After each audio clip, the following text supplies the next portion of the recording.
Tupo katika kipindi cha makadirio. Wito wako kwa wafanyabiashara kuhakikisha kwamba katika kipindi hiki wanaweza kukadiriwa katika yale makadirio yao ya kodi? Nashukuru sana. Mimi ni waombe wafanyabiashara.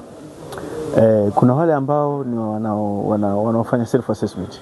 Wale ambao wanajikadiria, wanajua kabisa kwa kipindi cha mwaka huu nimefanya projection kulingana na business plan yake, kwamba kwa mwaka huu naweza nikawa na kiasi fulani cha faida. Basi waanze kuanza kuwasilisha mawasilisho yao ya return zile za awali kuanzia sasa.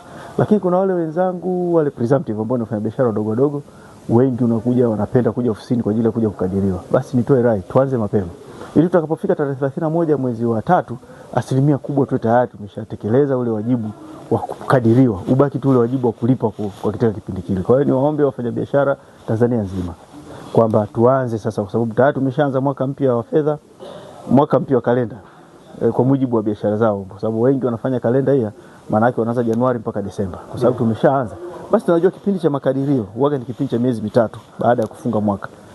Basi kuanzia Januari hii mpaka mwezi Machi, ni waombe wafanyabiashara tuanze kujitokeza kwa wingi kuja kufanyia makadirio yale ya awali, ili kuepuka zile influx za watu kuwa wengi kwenye maofisi yetu baadhi ya maeneo. Ni waombe waanze kufanya mapema, ili unapofika tarehe 31 wao tayari washamaliza ile zoezi. Tarehe 31 tu anakuja pale ofisini, anaomba control number, tunamtumia, analipa, inakuwa ni jepesi sana. TRA, pamoja tunajenga taifa letu.